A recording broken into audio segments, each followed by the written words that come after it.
So uh, today, uh, million people voted for him, which I still don't understand. For me, the 77 million people who voted for him, I don't know why they did that. I mean, I'm hoping they were ignorant of who the person they elected was, because it's certainly clear to me he hasn't surprised me in any way. The Iran thing is a little crazy, but I mean, I knew he is a tremendous admirer of anybody who stays in office and is, sort of a, let's say, political strongman.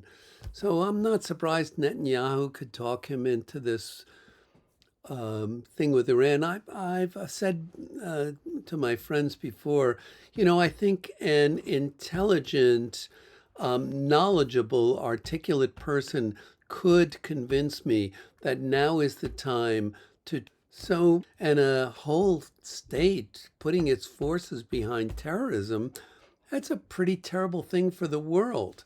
So I get that declawing them is a good thing. But today, we're dealing with the fact that Trump says that civilization in Iran is going to end. In other words, he's going to commit war crimes. And I personally believe that because I have no doubt that blowing up those boats off South America was clearly a war crime. I don't have any doubt about that. That was a war crime. And it was a horrible thing to do. So I have no doubt that Trump is very comfortable committing. We're, faced with this terrible situation that maybe at 8 o'clock today on Eastern Standard Time, that American military will, in quotes, Trump's quote, end civilization in Iran. I mean, I certainly hope that doesn't happen. I mean, I view the American military in a admiring way, and I always felt they were the force of good. They're the weaponized, highly trained. So, threatening to end the civilization of 93 million people in Iran is terrifying. I mean, I can't believe we're here. I can't believe it. It's another disaster. I mean, there's so many ways in which I think the Republican Party is the culprit in justifying Trump's behavior. I mean, the ICE behavior, killing American citizens and deporting people who are here with, I mean, blowing up the boats off the course of South America, that should be impeachable.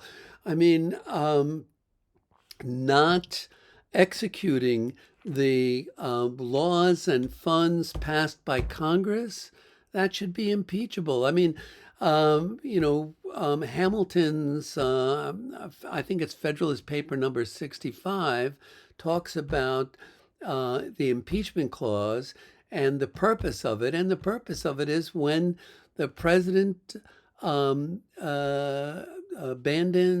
betrays is a better word, the American. So he should be impeached. And, every Republican congressman needs to be defeated and not allowed to serve again. I mean, they are not being truthful to the Constitution. They are not being faithful to the Constitution. They are not representing their constituents. I mean, every one of them should be impeached. I mean, they're horrible. The Republican Party, which, by the way, as I said in a previous video, is not Republican. It's MAGA, right? Republicans believe in free markets.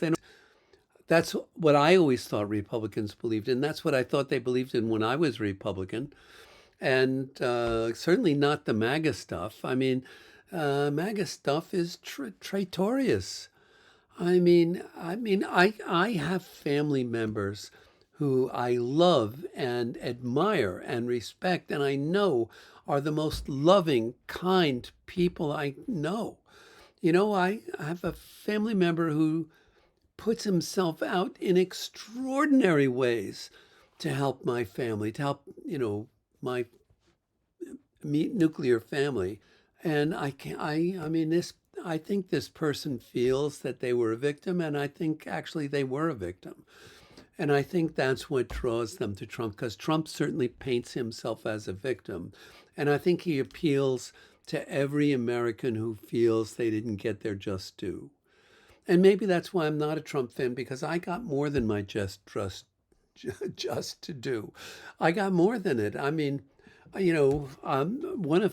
have four sons. One of my sons likes to say, I don't want to be the guy who was born on third base and thinks I hit a home run. Every single advantage. I'm a wasp.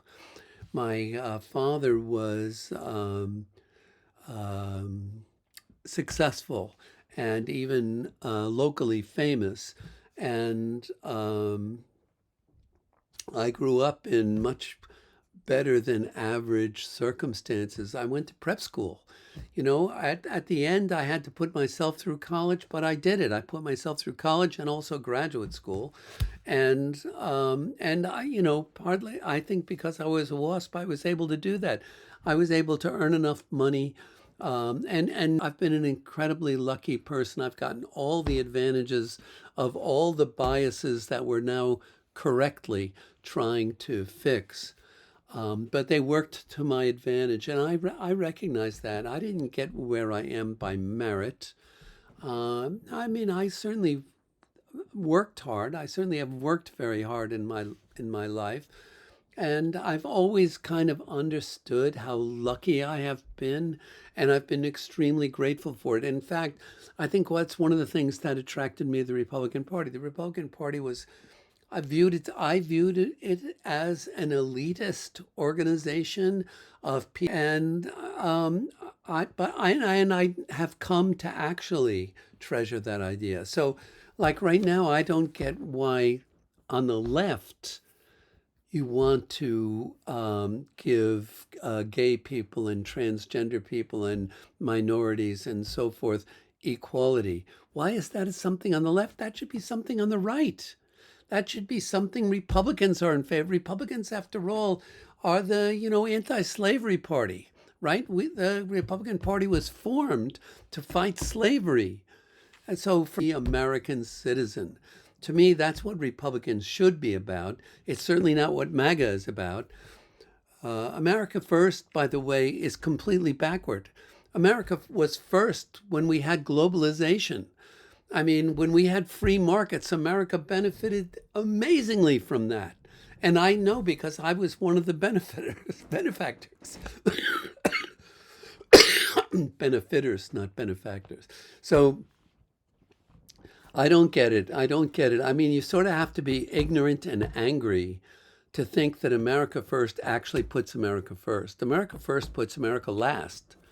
I mean, and America First has given all of that up. It's been, kind of, I'm going to hide in a closet and give away all my strength, is the MAGA perspective. I mean, from my point of view.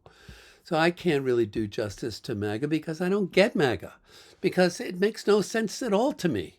So I certainly am not a person to try to describe what MAGA stands for. I don't understand what the hell it stands for.